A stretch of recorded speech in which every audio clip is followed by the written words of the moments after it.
Coming up in the headlines. Electoral Commission begins nationwide voter registration exercise today. We will bring you more. Expectations are high for the Council of Education Teachers Association of Ghana, CETAG, to bring to an end its over 2 months industrial action. We will look into it shortly. Also in this bulletin, lives of kidney patients hang as consumables for the Kolebu Teaching Hospital is stuck at the port. We will engage the Renal Association members on this. Still to come in this bulletin in business, flag bearer of the NPP, Dr. Baumia, in the NPP 2024 manifesto made promises on tax reliefs. We will seek assessments from the experts on these promises. And on the international front, Sudanese government has agreed to reopen the Adre border crossing with Chad. This and many more are coming up shortly in this bulletin.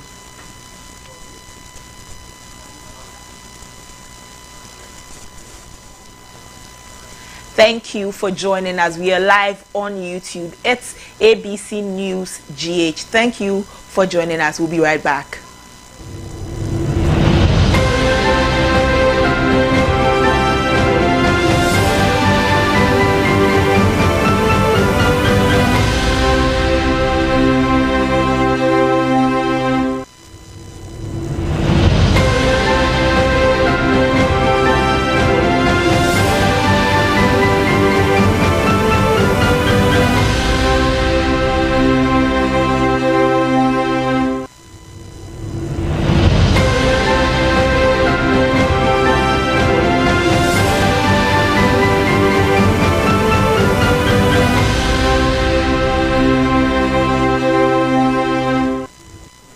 Now into our main stories. The renal patients at Kolebu Teaching Hospital are set to picket the renal unit on Wednesday, August 21, due to the government's delayed clearance of essential dialysis consumables at the Tema port. According to the Renal Patients Association, the delay has led to a severe shortage, driving up the cost of life-saving treatments.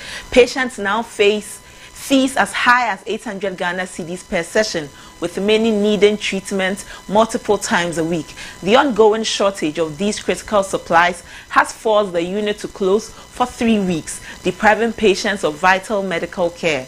Kolebu's Public Relations Officer, Mustafa Salifu, explained that the closure resulted from the shortage, but assured that efforts are being made to clear the consumables and resume outpatient dialysis treatments. The association is urging government officials, including Health Minister Dr. Bernard Okoboy, to expedite the release of the supplies or face their protests. We have joined on the line Mr. Kojo Bafo-Ahenkra, the president of the Renal Patients Association at the Kolebu Teaching Hospital. Good afternoon, Mr. Ahenkra. Good afternoon. Thank you for joining us this afternoon. Thank you. Sir, with the planned picketing on August 21, what specific actions are you hoping the government will take, and how quickly do you expect them to respond to your demands? Oh, all that we are seeking for, that if the goods is at the Tema port, we don't see what is keeping it to delay for 3 weeks, that they cannot release the goods to be taken care of, that people are losing their lives. So all that we are seeking for is that maybe they don't see our condition, they don't see our plight. If because we are in our various houses, they don't see how we are faring. That is why we want to pick it there for them to see our conditions and how we are faring. Then they will know how serious it is. That is why we want to pick it there. Because the point is, for 3 weeks, this consumable has been at the port for all these 3 weeks, and they cannot clear it. And meanwhile, is to save lives. So what I thought is keeping them? Maybe because they are not seeing that we are in our homes. So we are coming there for them to see us, that this is our condition. If you see a male, pregnant, because he has not dialyzed for 3 weeks, the way his stomach is big and all those things, you yourself, when you see, you will not even eat. So that is the more reason why we are coming there. And the end results we want the consumables to come to Kolebu so that they can take care of us. That's all that we are seeking for. Mr. Ahenkra, have you spoken to the leadership or the management of the dialysis center about this issue? the dialysis center. Yes, they are aware.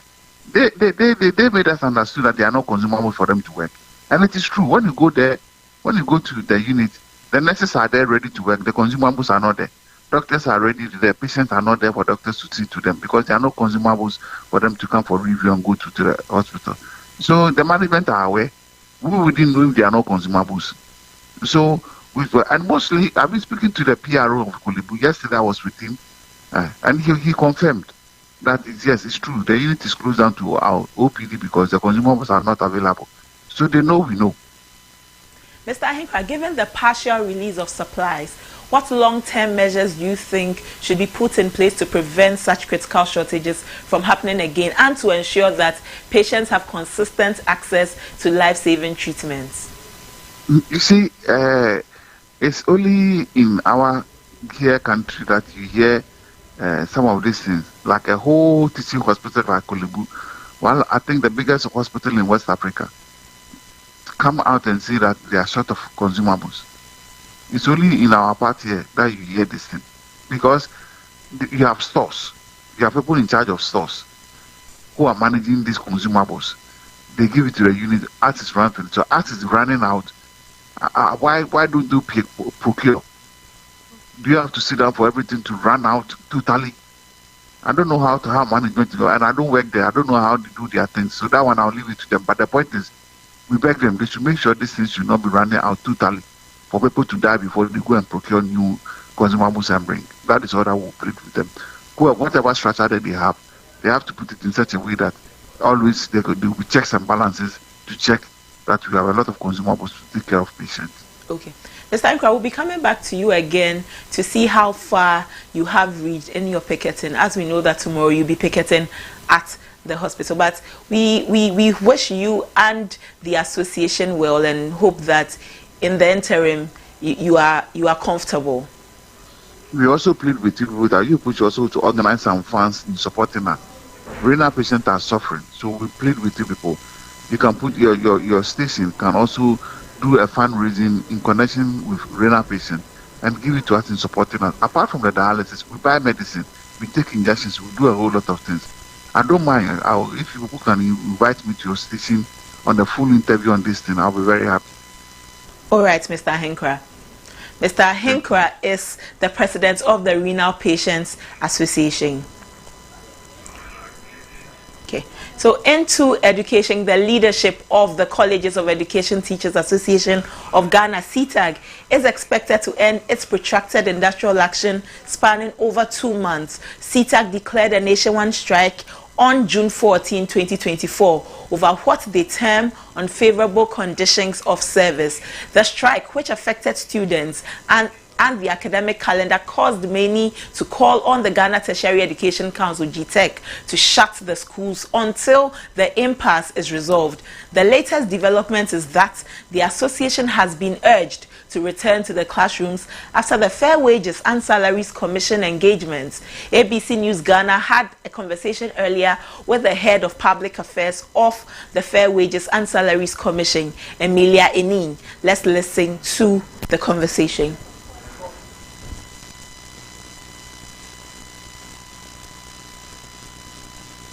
Out of the deliberation to a significant milestone was achieved, and we are happy to announce that this morning CTAC has promised to hold this council meeting, and we are standing by to hear the good news that the strike action has been called off. There were a number of points that were agreed upon. They are tabled some of their concerns before the government team, and so one of the significant agreements was that they requested for the payment of their frozen salaries from July and this month August, and the government team agreed that once the strike is called off, that money can be paid, and that was an achievement, or one of the milestones that was achieved in yesterday's meeting. There are a number of concerns that they brought to the table. I can say that a number of them were resolved. That is why they were happy to leave the table happy and then promise to get back to government and announce the call off of the strike action. I think only one issue was flagged, but almost all issues had been resolved. And so, like they wanted the nomenclature on their conditions of service and conditions of affiliation with universities to be in line with they are called tutors or assistant tutors. They now want to be called lecturers and assistant lecturers, and that was agreed upon that can be made. And also their migration payments after their migration would also reflect in their October salaries and all that. So a number of agreements were made. The government team agreed that once they call off the strike, that money would be paid. Isaiah Dkong is a member of CTAG and he joins us over the phone. Good afternoon, Isaiah. Yeah, good afternoon, my sister. Thank you for joining us this afternoon, Isaiah. Yes. Are you ready to go back to the classroom after the ministry agreed to your terms? In fact, we use this opportunity once again to thank all Ghanaians and your sharing listeners. In fact, you yourself can perceive it from my voice that today I cannot speak well. In fact, it's a sad day, but what can we do?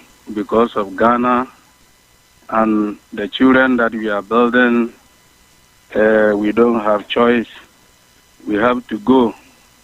And we are just going back to the classroom with the usual promise that they have been promising. 2022, the minister promises he will solve all our problems within 2 weeks. 2023, National Labour Commission directed it to go to the classroom that he will solve all our problems for us. This 2024, the same people signing. This thing I'm telling you, all these 3 years, they have been signing these things that they sign.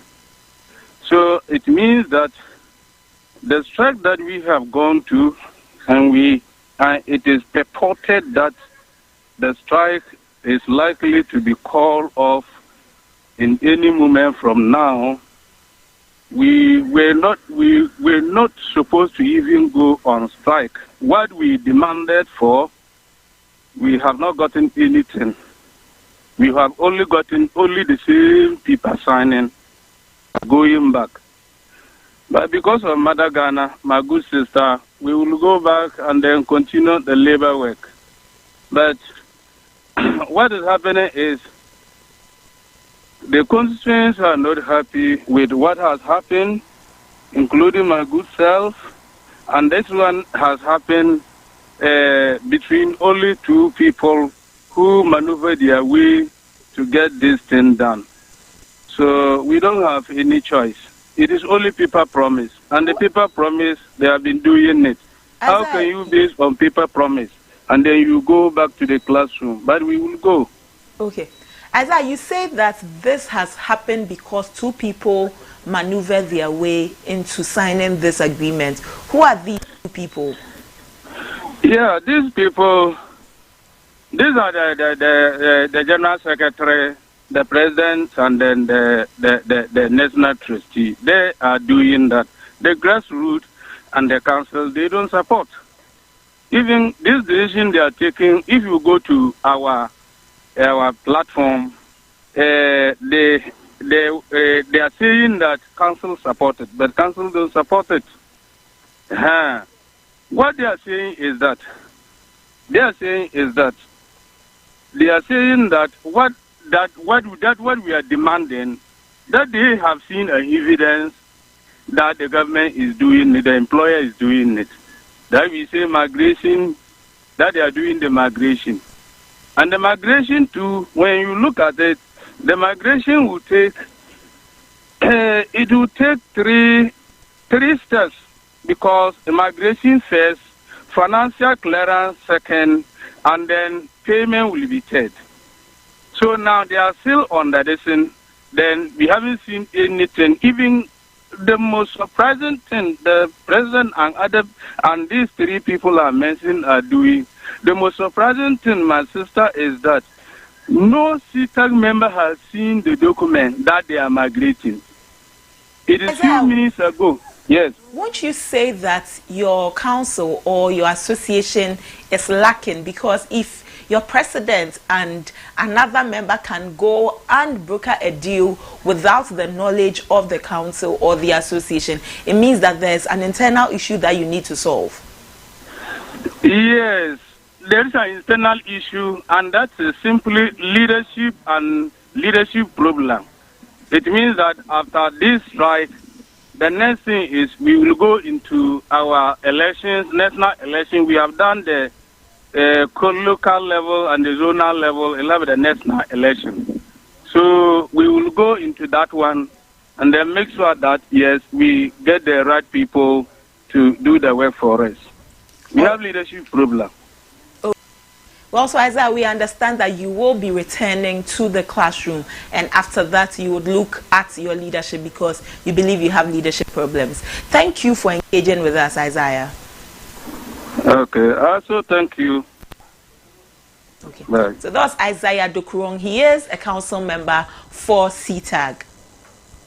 Away from education and into drought and food insecurity, the concerns over the looming food insecurity amongst the populace are high following complaints from farmers in the northern part of the country losing their crops to droughts. President Akufo-Addo, in his recent visit to the Upper East Regional Capital, expressed concern about the situation and pledged to take decisive action to alleviate the effects of climate disruptions that have plagued the regions. The Minister for Food and Agriculture, Dr. Brian Ichampon, will tomorrow, August 21, outline some key measures to address the issue. Many have questioned the effectiveness of the One Village, One Dam policy in the face of this worrying situation. Joining us on the line to discuss the measures is the Public Relations Officer of the Ministry of Agric. Well, so there's an issue of drought in the northern part of the country. Yesterday, we engaged with the president of the Peasant Farmers Association. He outlined that many of his members, not just located in the northern regions, but beyond into the Bong regions, the Ahafo, the Bono East, are facing the issues of drought, which is causing food insecurity. We want to look at the situation and see measures that will be put in place to address the issue of perennial drought in the northern parts of the country. We have on the line Tanko Bagbagra, who is the Public Relations Officer of the Ministry of Agric. Good afternoon, Tanko. Good afternoon. Thank you for joining us this afternoon. You're welcome. Tanko, what should we expect in the presser tomorrow on the measures to mitigate the impact of the drought in the northern regions? Well, let me just say good afternoon to the cherished listeners and viewers. I'm not sure if we are ready to interact with the media tomorrow, because as we speak currently, the minister and some few technical directors are on the phone to have a fair assessment of the situation. But what we are currently experiencing is just a drought. We call it a dry spell. It's not drought, as many will say. And we just want to alleviate from Ghanaians and our farmers that everything will be under control. Mr. Bagbara, can you please speak out? Hello, sir.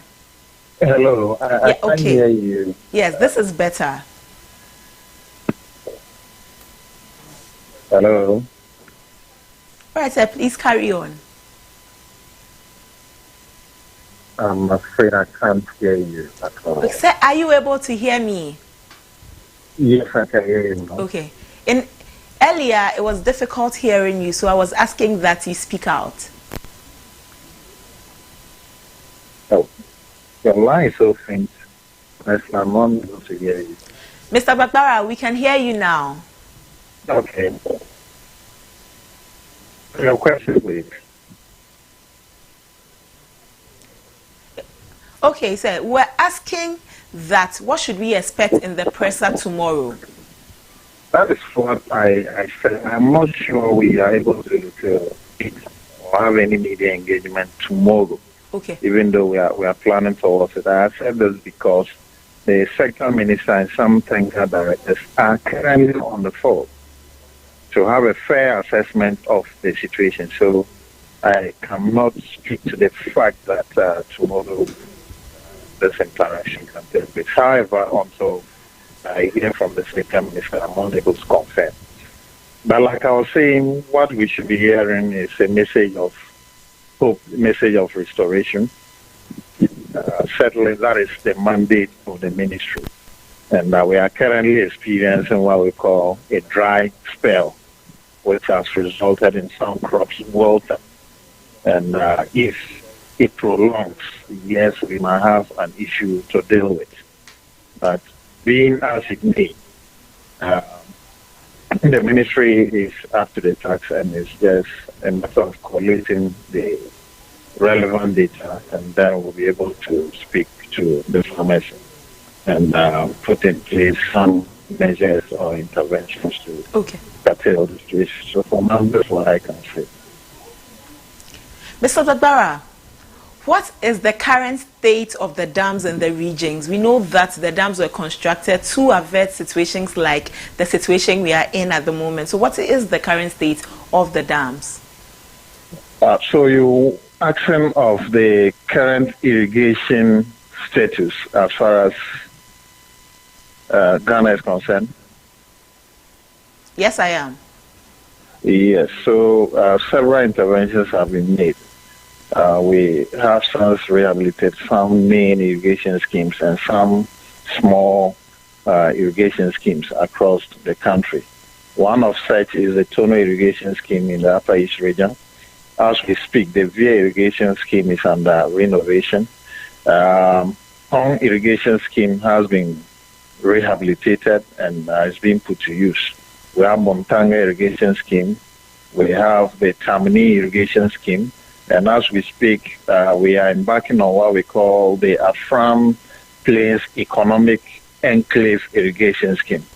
So the ministry is doing so much when it comes to providing irrigation facilities. Definitely that is the way to go as a country. When you have water, then you are sure that whatever crop that you want to produce, you definitely get the needed results. Okay, sir. So are there any plans to collaborate with the Ghana Irrigation Authority for short-term solutions whilst we navigate this issue of droughts? I didn't get that. So are there any plans to collaborate with the Ghana Irrigation Authority for the short term in order to mitigate the situation whilst we navigate the issue of droughts? You see, the situation is not as if where the farms are, there's readily water available that you can pump to irrigate the farms. But let me say, Ghana Irrigation Development Authority is under the ministry. It's under the Ministry of Food and Agriculture, so there's no any form of collaboration. It is the ministry that is implementing those policies to be able to support our farmers in terms of irrigation. And as mentioned, there are a lot of irrigation schemes that the Ghana Irrigation Development Board, Authority is undertaking currently. A lot has been completed, both smallholder irrigation schemes and then the large irrigation schemes.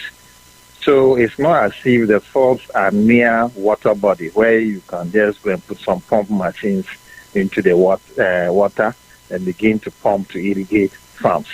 Irrigation has definitely catchment areas that you can develop. We have the uplands, we have the lowlands, and normally the irrigation technical people, they know where is suitable for irrigation facilities to be set up. So there's nothing like a short-term measure from Ghana Irrigation Development Authority to mitigate what we are going through. It is purely a natural risk that has occurred, and until God pours down the rain on these farms, there's no way Irrigation Development Authority can step in to do anything. Okay. Mr. Dkong, before you go, when should we expect the presser? Since you mentioned that you are not sure that tomorrow the Minister for Agric will be addressing the press, when should we expect a presser? Yes, so like I said, we're still collecting some information, and as soon as that is done, the Minister will be in a position to speak to the issues. Without that, I don't know what we will say, but certainly the Minister will address the issue and communicate government interventions of this matter. Thank you, Mr. Bagbara. Tanko Bagbara is the Public Relations Officer for the Ministry of Food and Agriculture. So we move into elections. The Electoral Commission, beg your pardon, has commenced a nationwide voters exhibition exercise for eligible voters to go and check the status of their details being captured ahead of the December polls. The exercise is expected to end on the 27th of August 2024. A deputy chair of the Electoral Commission, Dr. Bosman Asare, in charge of corporate services, engaged the media. Let's hear him. Anytime the commission is undertaking a registration exercise, we do it with the political parties. So it's not possible. It cannot happen that the commission will register people without the political party. So we expect the media to treat those allegations, for them to even use the word illegality.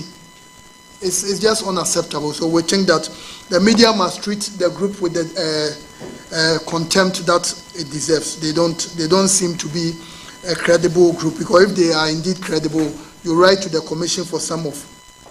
My colleague Elizabeth Mensah Terry joins us on the line from some polling stations in the Ladade-Kototong constituency. Well, so while we establish contact with Lisa, the Electoral Commission has opened a voters exhibition exercise. So Ghanaians, all eligible voters, are entreated to visit their polling stations to check their status, to verify that they've been captured in the album, and to make sure that the capturing of their details are in the right order ahead of the 2024 general elections. It's happening from today until the 27th of August 2024. So all eligible voters are encouraged to visit their polling stations to check their status. So if you have a young one whose turn is to vote now, this is their first time going to the polls, you want to encourage them to go and check their details in the album as captured in the album. Well, so my colleague Lisa Terry spoke with some commissioners in the stations that she visited. Let's take a look at some of the interviews. Good morning. I'm Emil Daughtry, the exhibition officer at the Florida House, AMD, in the Ladade-Kototong constituency.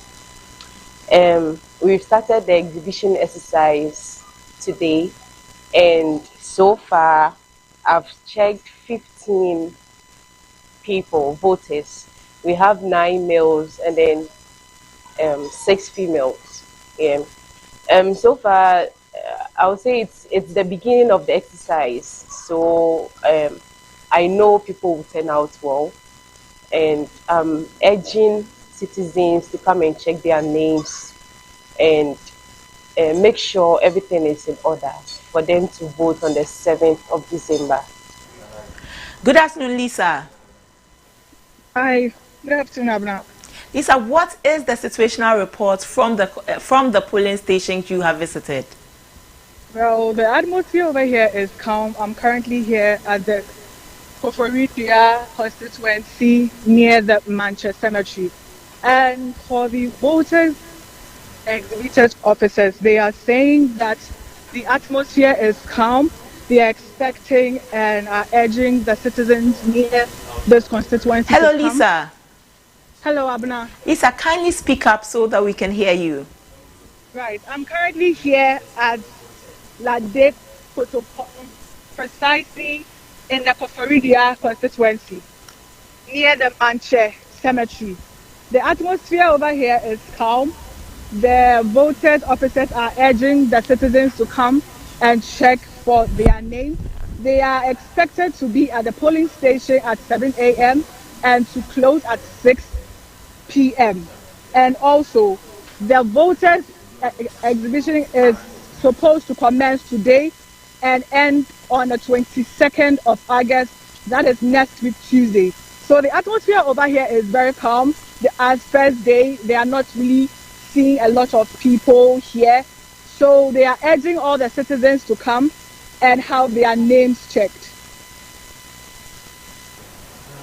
Okay, Lisa. So we'll be coming to you again, maybe in the course of the week, to find out how far the exhibition is going. We understand that anytime it is the first day, you do not get so many people trooping in to check. But please keep going. Look at some of the polling stations so that we can have more reports on the exhibition exercise. So that was my colleague Lisa Terry, Elizabeth Mensah Terry. She is in the Ladade Kotopong constituency, where she's visited some polling stations to check on the voter exhibition exercise. To further speak on issues surrounding the voters register and the exhibition exercise is the Deputy General Secretary of the opposition NDC, Mustafa Bande, joining us. Okay, so whilst we wait to establish contact with Mustafa Bande, like I said earlier, the EC has opened the voters registration exercise. The EC, beg your pardon, has opened the exercise for you to go and check that your name has been captured in the album and captured in the right way. So we entreat you, we encourage you to do well, to visit your polling station and make sure that you have been captured. Mustafa Bande joins us. Good afternoon, sir. Good afternoon. Sir, given the ongoing voters exhibition exercise, what specific concerns does the NDC have about the accuracy and integrity of the voters register? Thank you very much. We don't have concerns, but there are fundamental issues regarding breach of the Electoral Commission's law, a breach of the rules that will ensure that the Electoral Commission is seen as free, as independent, willing to organize an unbiased elections. One, the Electoral Commission is required by law to furnish all political parties provisional voter register for political parties to peruse before elections are held, before exhibition exercise. It has not only failed to do so, but it has refused to honor that upon several requests from the NDC and other minor political parties. Only to say that, they have within 3 months to do that. Then yesterday, around 1 p.m., the Electoral Commission now calls political parties and gives us provisional voter register. It has suddenly emerged that the Electoral Commission, unknown to other political parties, have given provisional copies of the register to the MPP, for which they are relying on to do voter profiling at the constituencies. At best, that only gives you information on who you suspect to be NDC or MPP. You cannot convince a suffering Ghanaian. There are a lot of NPP people who are disenchanted and will not vote for their own party. But it is a clear breach of the Electoral Commission's own law. Number two, if the Electoral Commission is not compelled by any law to issue provisional voters register to political parties prior to exhibition. On what law is it now issuing what they gave us yesterday at 1 p.m.? And then you are giving us these provisional results register at 1 p.m. And we are expected to start the exercise this morning. My sister, does that give a reasonable time frame for political parties to analyze and appraise, to be satisfied with the authenticity of the document that has been given us? The MPP strangely comes out to say, oh, they are also for the first time now seeing the provisional voter register. That is not true. The Electoral Commission gave them. Because 3 days ago, the Commission wrote to its regional directors saying that there are discrepancies in the special voters register. Some names have been deleted, so they should recapture those names from the regions and bring them to Accra. How did we get to a point where people's names have been deleted? How did they get deleted? You haven't discussed with political parties, you haven't discussed with IPAC, yet you are recapturing those names. What if more names are added? And so, when the Peace Council and everybody is talking about peace, is talking about peace pact, but you have a commission that have the appetite to do what is wrong, a commission that will not do what is right, a commission that will not live by its own laws, then you can only guess what the end will be. It may be chaotic, it may be bloody, it may be people defending their rights because their names have been unjustifiably removed from the register of voters.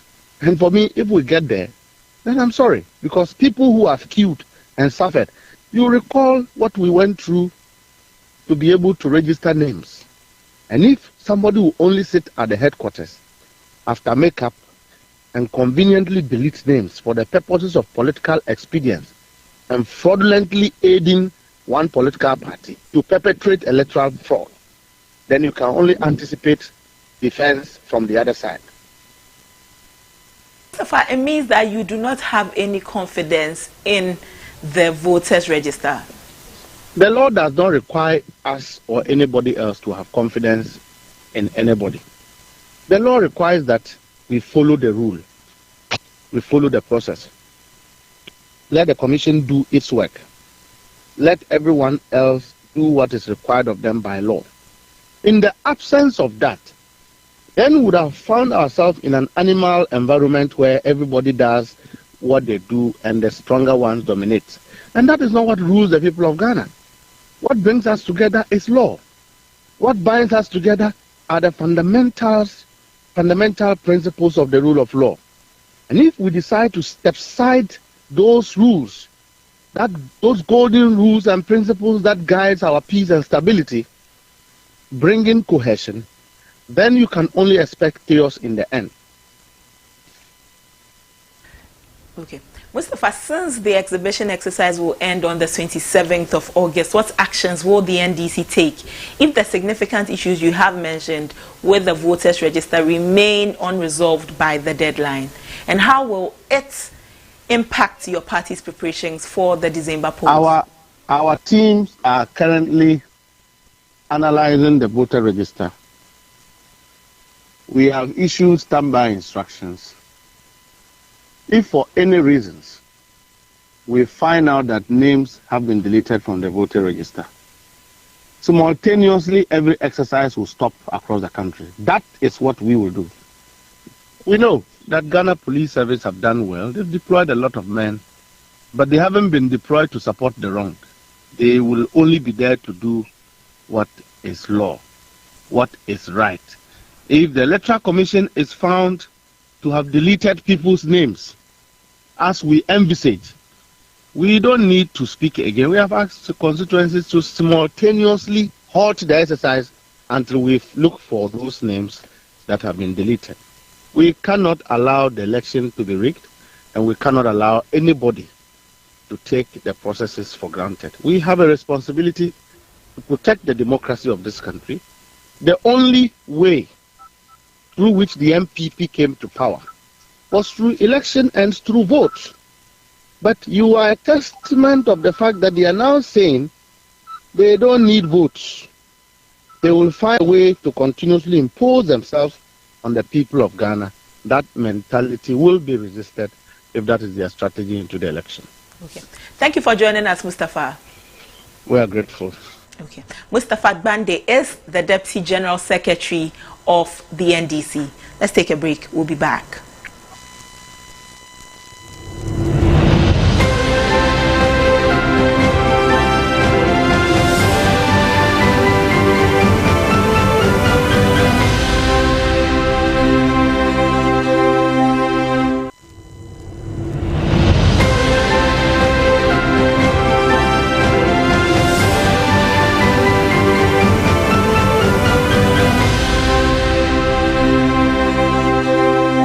So let's get into the business world.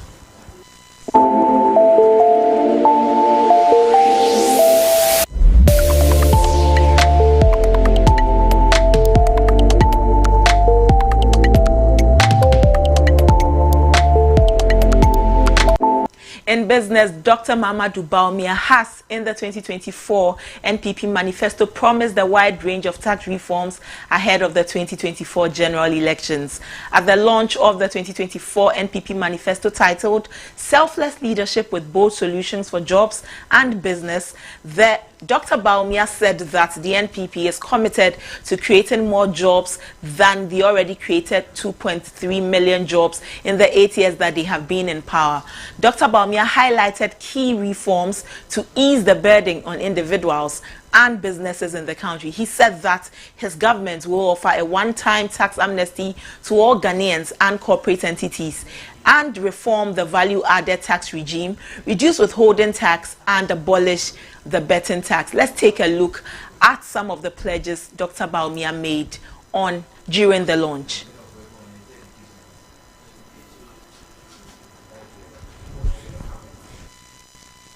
Take a look at some of the reforms Dr. Bawumia mentioned that they will be making if voted into power come December 2024. So they mentioned that, first of all, there will be an abolishment of the betting tax.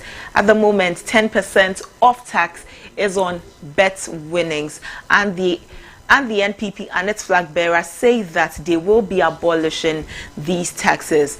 The NPP has also said that if voted into power, they will give a one-time tax relief to all Ghanaians and business entities for a certain stipulated time so that they can start on a fresh or clean slate ahead of starting a new tax year. So these are some of the things that the NPP and Dr. Bawumia are also looking at doing. In the tax amnesty, they will be waiving interest and penalties for failure to file taxes in previous years. And like I said earlier, it will enable everyone to start the tax journey afresh. The NPP is also saying that they will reform the value-added tax regime by merging all levies into a single line item levy and treat the merged levy as part of input and output VAT to eliminate the cascading effect in the current regime. The NPP and its flag bearer, Dr. Bawumia, are looking at reducing withholding tax for small-scale gold exports to 1% to discourage smuggling. The NPP wants to make sure that our people who are into gold, our gold merchants, do not smuggle gold out of the country. So the NPP will be reducing withholding tax for small-scale gold exports to 1%. The NPP is also looking at incentivizing Ghanaian startups in selected strategic sectors with investment tax credits for the first 3 years of their operations.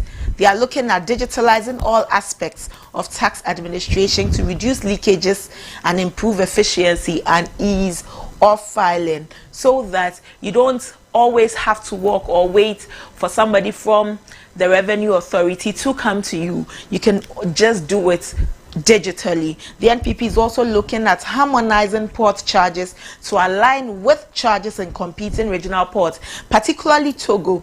The duties at the Ghanaian port will be the same or lower, and will be the same or lower. The vice president said during his tour, especially in Bolgatanga, that Ghanaians are smuggling goods through Togo, and this is because the charges at our ports are higher than the charges at the Togo port.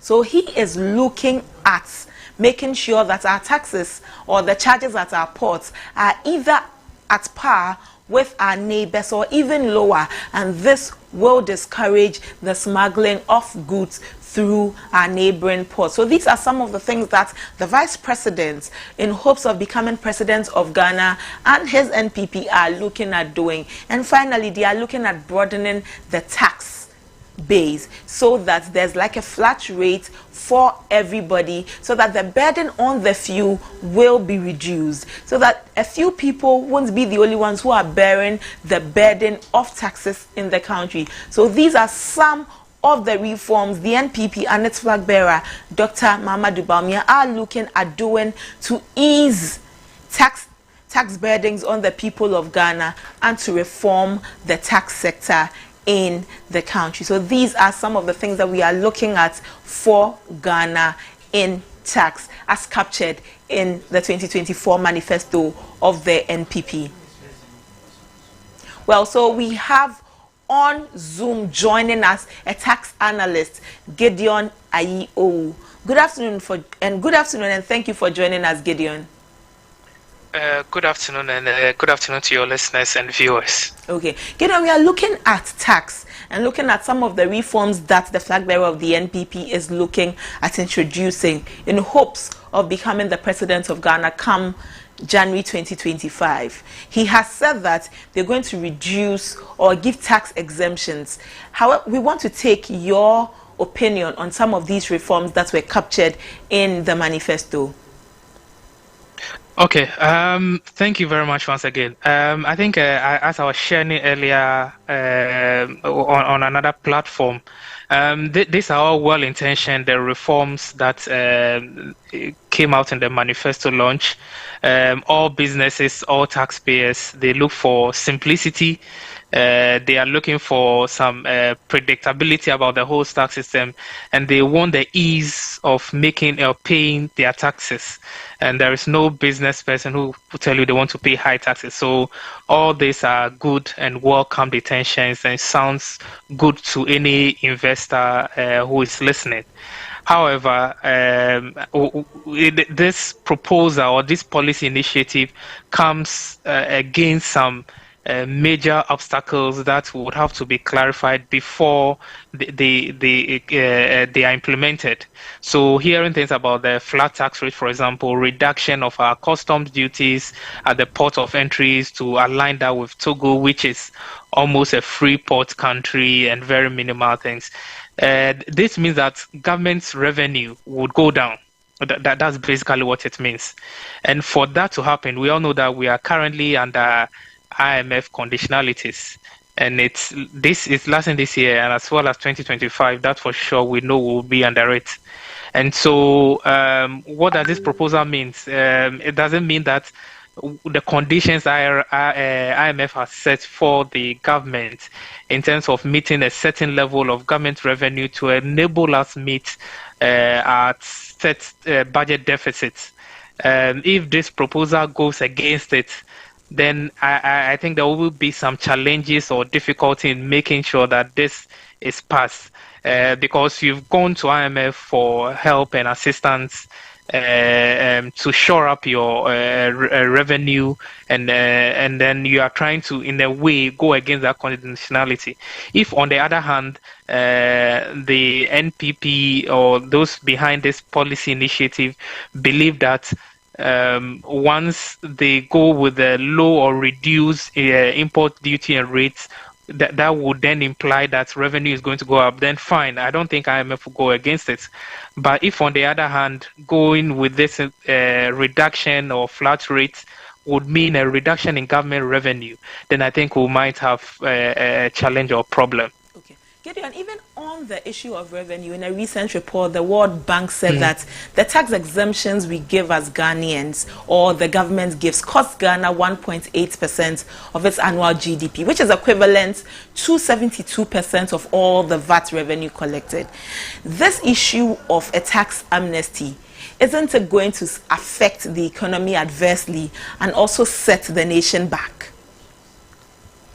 Okay, so also tax amnesty. Ghana has tried tax amnesty on quite a number of occasions. If you take this decade alone, I think we've done it 2 or 3 times alone. And each time, when you look at the objective behind giving tax amnesty to taxpayers, it's supposed to help governments increase the revenue base or the number of taxpayers who pay their taxes. And if you look at anecdotal evidence coming from it, is that it hasn't really helped to increase the tax base. It provides opportunity for a couple of taxpayers to be able to rectify issues that they are facing and also come within the tax base. But as to increasing or bringing a lot more of the informal sector, which is what we need at this moment to increase our tax to GDP ratio. If you talk to some of the tax administrators and those within the industry, the evidence is that it hasn't really helped in that sector. Usually the entities taking advantage of this amnesty will be the usual large taxpayers who are already in the tax net and who are being audited daily or on a monthly basis regularly. But as to whether, and I think that for us to have any effective tax amnesty, we should make it very much targeted. Could be at medium, the informal sector, and see which of them will take advantage of it, and then that will make it more easily to be tracked. Well, thank you for joining us, Gideon. Thank you very much for having me. So Gideon Ayu Owu is a tax analyst. Let's get into the world of sports.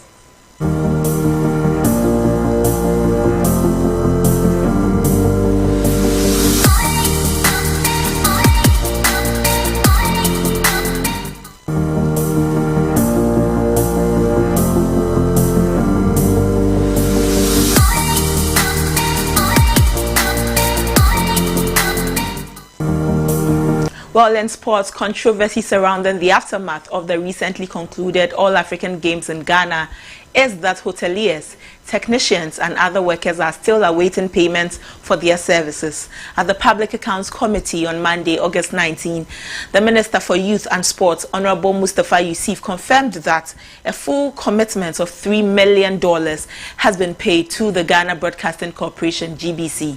The Minister's revelation came in response to a question posed by the Member of Parliament for Ningo Pram, Samuel George. The NP raised concerns about the outstanding payments of technicians who worked on the event, highlighting that many are yet to receive their allowances. As it stands, the issue of unpaid allowances remains unresolved for many who contributed to the success of the games. Let's take a listen to what the minister had to say at the PAC meeting. You had an arrangement with GBC to cover the All-Africa Games, right? Can you share with this committee how much that coverage was for and whether payment has been made for same? Yes, GBC was the official broadcaster for the African Games, the 13th African Games, and I can confirm that full payment have made to GBC. Do you have a chance what the amount was? I can't recall the exact amount, but I know that it's in the excess of $3 million US dollars. You paid GBC yes. in excess of $3 million US dollars for coverage of the All Africa Games. Yes. Chairman, I think that I would rest here and maybe the next time GBC appears before us, because most of the technicians who worked on the All Africa Games have still not been paid. And so we wanted to ascertain if you have paid and how much has been paid. Chairman, I'm grateful. You had an arrangement with GBC to cover the All Africa Games, right? Still in sports, Black Princesses coach Yusuf Basigi has named his final squad for the FIFA Under-20 Women's World Cup in Colombia. The list includes Urban University shotstopper Jenna Kayla Sapong and Alexandra Emefate, a defender who plays for Seattle United. Midfielder Stella Nyameche is back in the squad, having recovered from an injury that forced her to pull out of the African Games in March. Mefia Nyame of AS FAR will lead the attack alongside Salamatu Abdullahi and Mariam Ponsa of Ampem Dkong ladies. The FIFA Under-20 Women's World Cup will kick off in Colombia from Saturday, August 31 to Sunday, September 22, 2024. Ghana is paired with Japan, Austria, and New Zealand in Group E.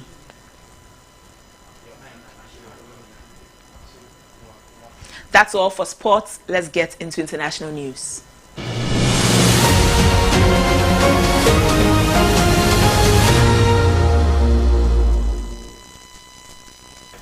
In international news, Biden has bid farewell to Kamala Harris in a speech at the Democratic National Convention on August 19, 2024. This marked the end of his decades-long political career, with Harris succeeding him as the Democratic nominee for the 2024 presidential election. In his speech, Biden praised Harris, calling her an incredible partner. He also emphasized his confidence in Harris's ability to lead the party and defeat Donald Trump in the upcoming election. The farewell address was seen as a swan song for Biden, who had initially hesitated to drop his re-election bid due to doubts about Harris's chances. However, after pressure from the party and concerns about his health, Biden ultimately endorsed Harris and stepped aside.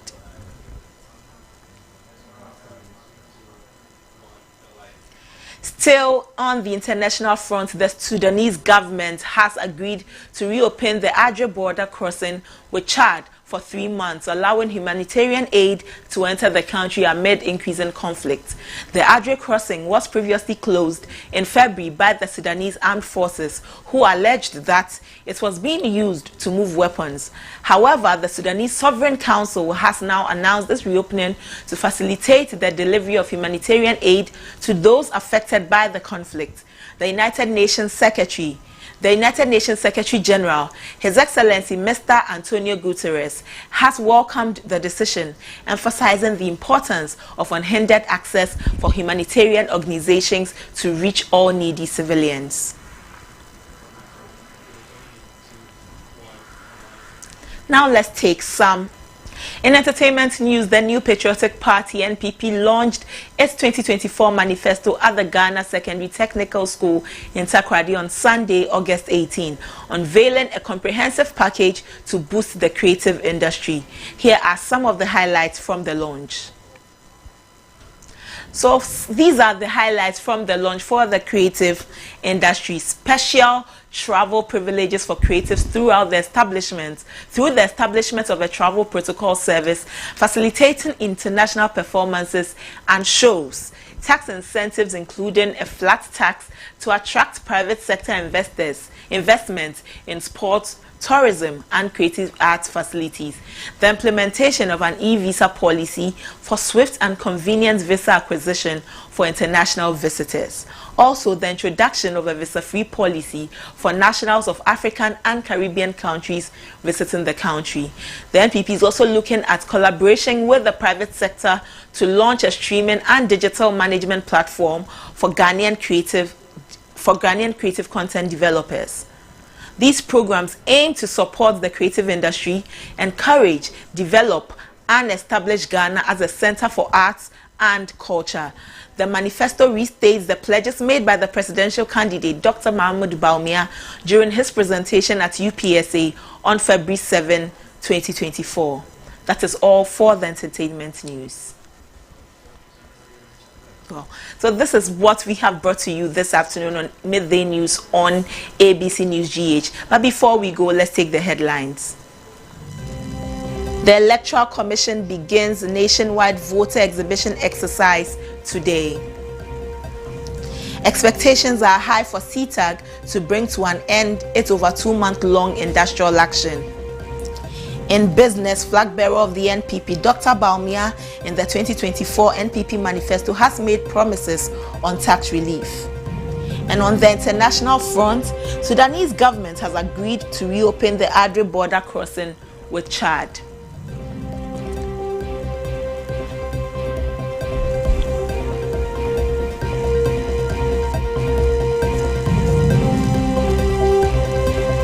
Thank you for joining us on the Midday News on ABC News GH. For more news, visit us on www.abcnews.com. Interact with us on social media at ABC News GH. I am Abuna Mante. Thank you and have a good afternoon.